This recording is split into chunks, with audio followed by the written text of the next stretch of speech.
Hey YouTube, 3D Printed Life here, and hopefully this time my phone doesn't poop out on me. What I'm going to be bringing you today is a video on 2 upgrades for the 2-up. Also can be used on the 1-up. One is pretty much done, just I'm not going to be using it, and the other is a complete work in progress, but it should be pretty cool. And I'm sure you guys would like to see it, but I'm going to do the boring one first. This is for you guys who want to keep your 2-up, and you want to reduce, practically eliminate the gantry sag. Phantom Operator was the first one to use the Pulley mod on the 2-up, which is a great idea. I believe he mentioned it was somebody else's concept, but he applied it to this printer, which is great.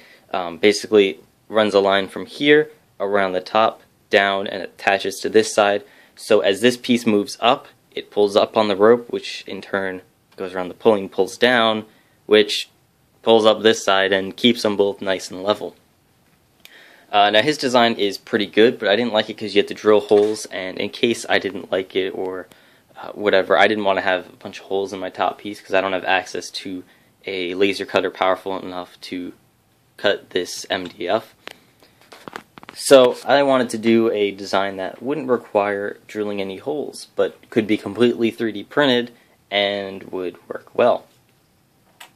So what I came up with was a design that uses the same slip-over style that I made for my Z-top, but this time I incorporated 2 pulleys on this side, and then on the same side, or on the other side, I did the same thing, and also with 2 pulleys, but this time, of course, no Z thing.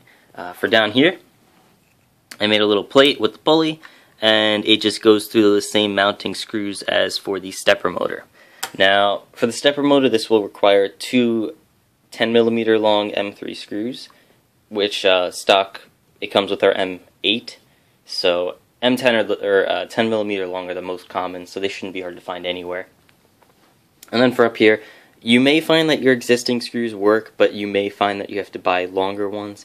Again, 10mm, but this time M4 screws, both sides. But you can get those at pretty much any hardware store cheap for like 10 or 15 cents each, maybe 20 if they're expensive. So the whole concept with this is to try to make it work with this design and not require any cutting or modification really, other than putting these pieces on and running some fishing line. Problems I had with it were that this vertical column does not have enough support, so it has some give, and depending on how much force is being pulled on it, which depends on where the carriage is with respect to the, I guess, pivot point, which would be around here, would depend on how much force was on here, and if there was more force it would give more on both sides, which would of course mean that it sags a bit more. And the result was a sag that was, rather than being linear like how it is now, it was more exponential, which is not good at all. Linear is definitely much better. So what I've done is I've updated the design with triangular supports for these guys, as well as I mirrored this one so that the fishing line or whatever you use will come up on this side and it will go down on the opposite side over here. And this should equalize the force being distributed over this piece, and hopefully it will make it so that this piece doesn't want to tip, because I believe it also might have been sort of pivoting a little bit up before because both wires were coming down the same side. And of course this is only attached to this top piece via these 2 screws. So if you'd like to try out the design for yourself, feel free. Design is down there in the description, the Thingiverse link. I will upload the STL files so you can just straight up print it, the SolidWorks files so you can edit them if you'd like, and step files, so you should be able to open those in your 3D modeler program of your choice. I cannot guarantee this will work, but, well, I can't guarantee it will work great. I can guarantee it will kind of work, and the pieces will fit in place. One thing to keep in mind, when you do print it, I will obviously include instructions too, but you need 3 of the smaller pulleys for the horizontal, this vertical, and this horizontal, and 2 of the bigger pulleys for the 2 horizontals on the end pieces. And this is just so that I could mount them with a strong enough bracket, as well as get the edge of the wheel out far enough so that the string would be a straight shot down, and it wouldn't be going out and causing some kind of weird issues as far as string length. So that's pretty much it for that mod. That is obviously if you want to keep your 2-up and you want to improve the quality. But what happens if you just don't really care and you just want to get a really, really nice printer using all the hardware you have already? Well, that is why I made this thing. Don't get too excited, it's still a work in progress and it's still far away from completion. But Jeep Guy here was the first one to make a full metal redesign of the printer. I really did the same style he did as far as aesthetics go. It's sort of, I guess you could say, Ultimaker style, being that the bed moves up and down, and then this gantry has the X and the Y axis, and it's all enclosed in a nice metal cube.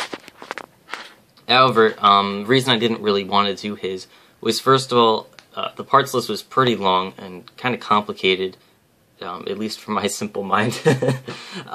Lots of different screws and bolts, and it seemed kind of confusing.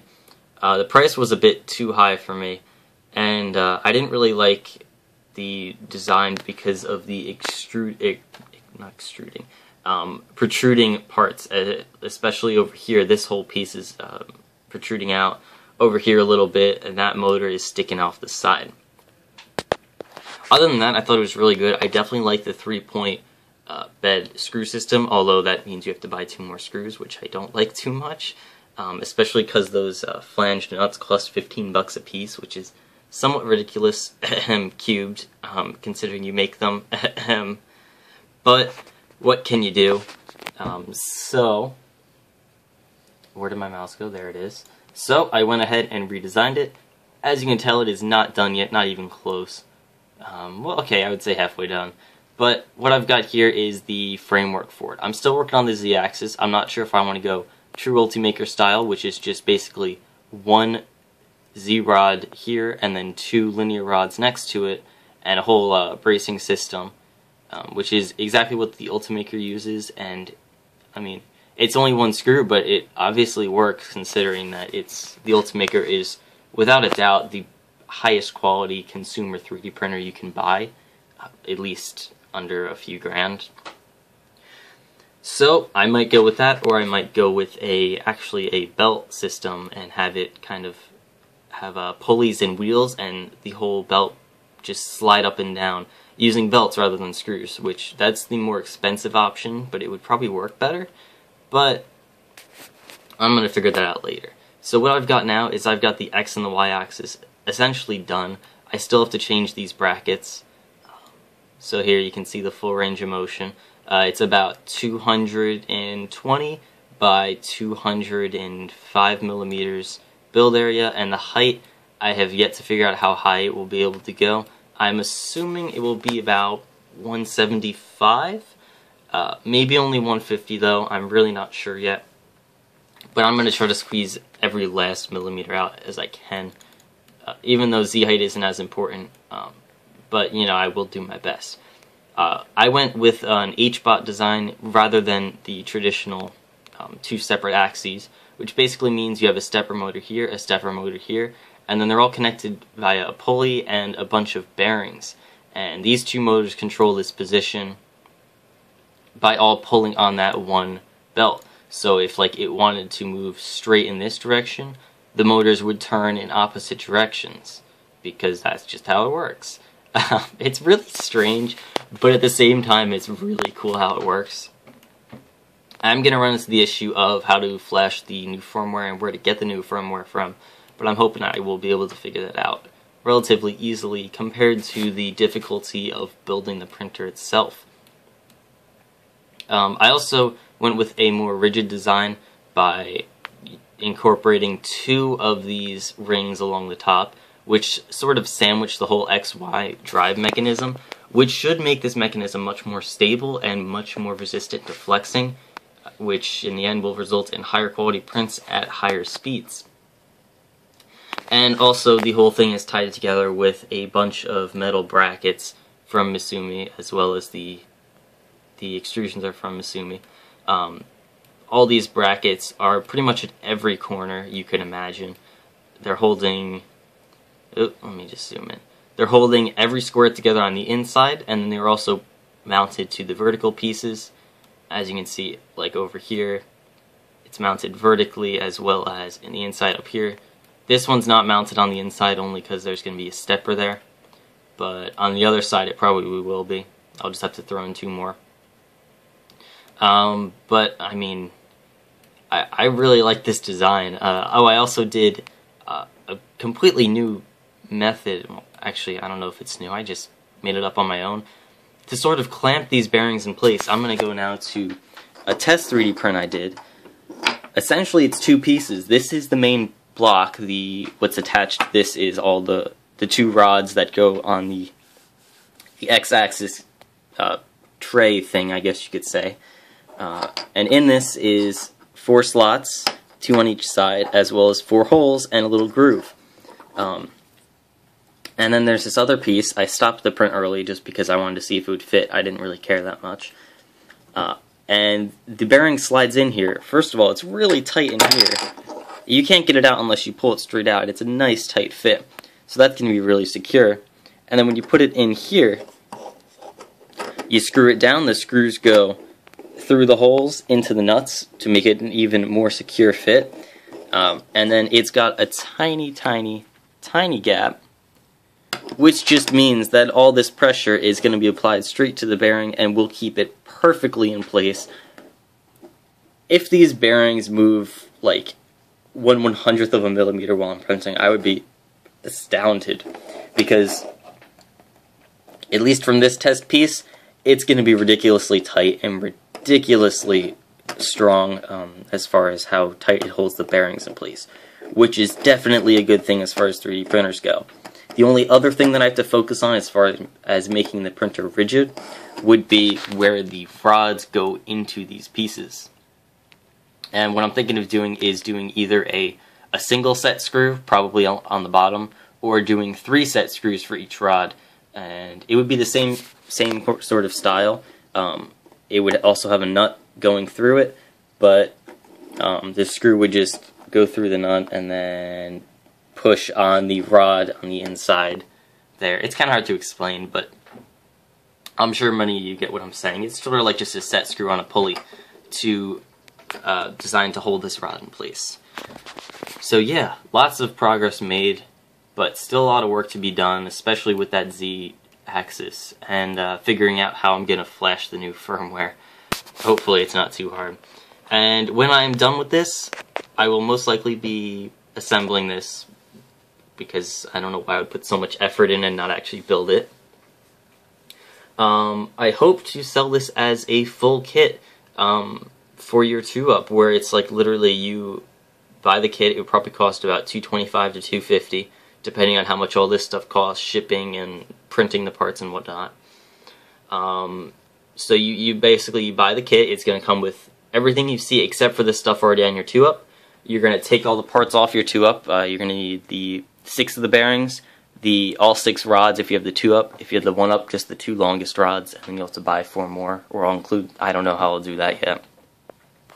You'll need the bearings from here. You'll need all the stepper motors, of course, the hot end, fan, pulley, Z-threaded screw, most likely. Still not figured that out yet. And then all the hardware, springs for the bed and whatnot. And then basically at that point, I will be probably making a YouTube video instructions, and you simply just follow the instructions to put together your new printer, and that's it. I can't imagine building this printer with the kit to take more than 2 to 3 hours, possibly a bit more. It's all really just slot in place, like there's no measuring, except for the distance along the bottom here. The distance from the ground, that's just going to be so that the stepper has room, because the stepper is going to be flush with this top piece, which means it's going to hang out low.